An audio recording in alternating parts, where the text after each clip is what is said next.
नमस्ते फ्रेंड्स, आप देख रहे हो मेरे YouTube channel the living legend.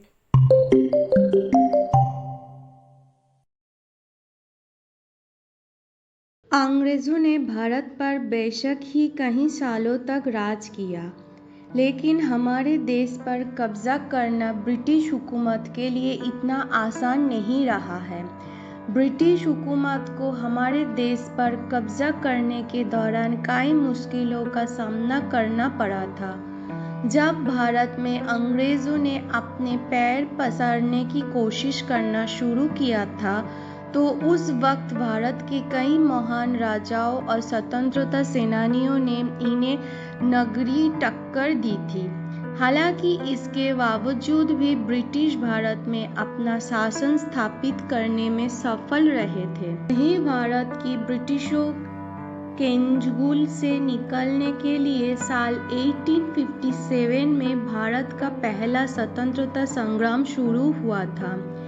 इस स्वतंत्रता संग्राम के दौरान कई राजाओं ने अंग्रेजों का सामना किया था, लेकिन अंग्रेजों के सामने ये स्वतंत्रता संग्राम ज़्यादा समय तक टिक नहीं पाया था। वहीं इस स्वतंत्रता संग्राम को सफल बनाने के लिए तात्या टोपी, रानी लक्ष्मीबाई, मंगल पांडे जैसे लोगों ने अपनी सारी ताकत लगा दी थी।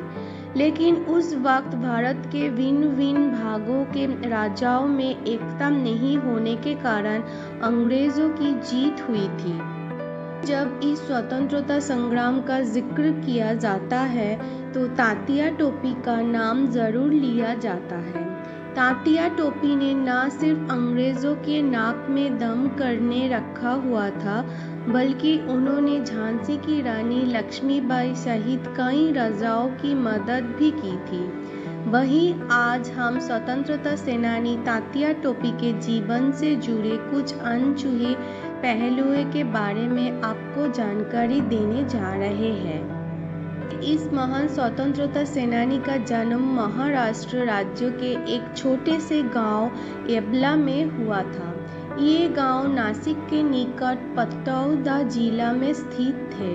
वहीं इनका असली नाम रामचंद्र पांडुरंग येवलकर था और ये एक ब्राह्मण परिवार से आते थे। इनके पिता का नाम पांडुरंग त्र्यंबक भट्ट बताया जाता है, जो कि महान राजा पेशवा बाजीराव द्वितीय के यहाँ पर कार्य करते थे।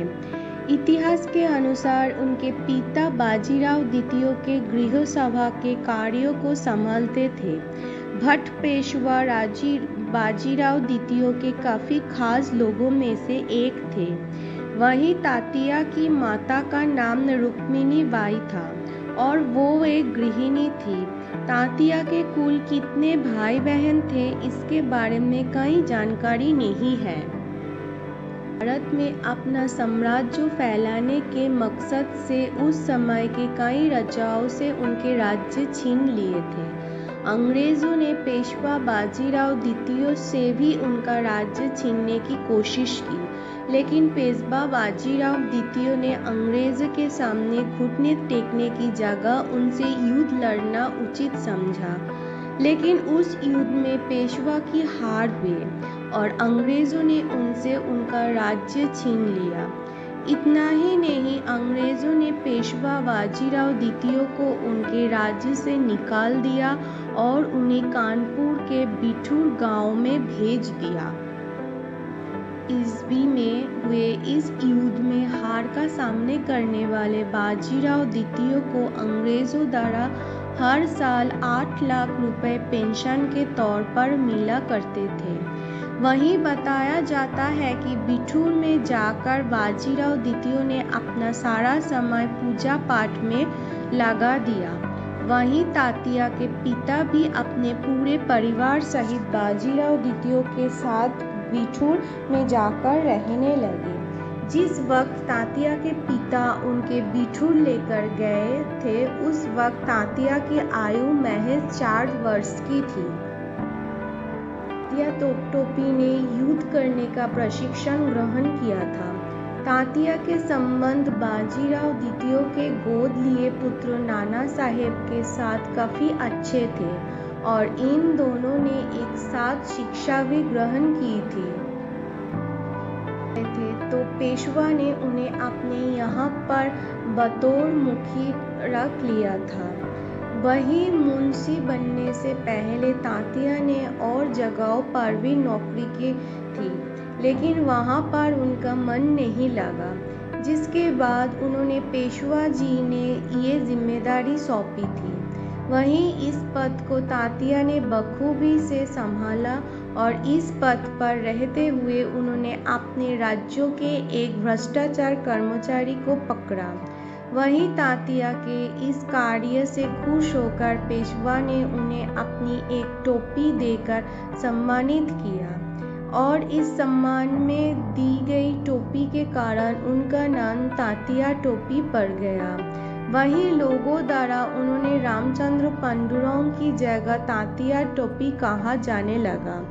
कहा जाता है कि पेशवा जी द्वारा दी गई टोपी में कई तरह के हीरे जुड़े हुए थे।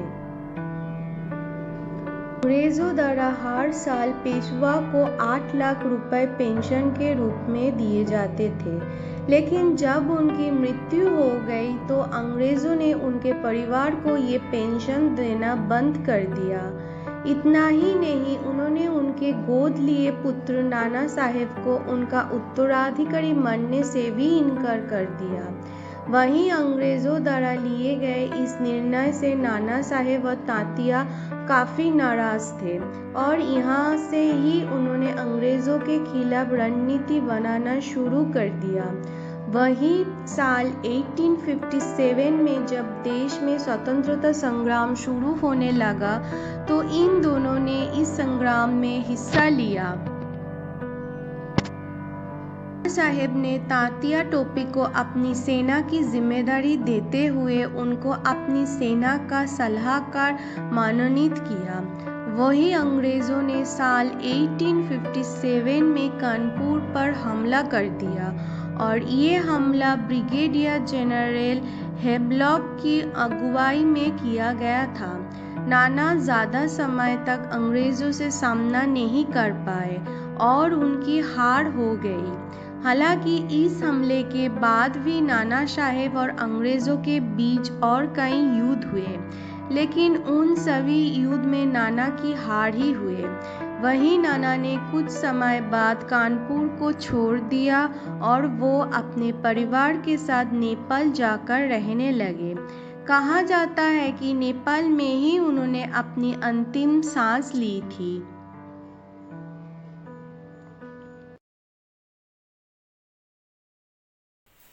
तो आज के लिए इतना ही। मैं फिर से आऊंगी आपके पास एक सुंदर कहानी के साथ। Thank you.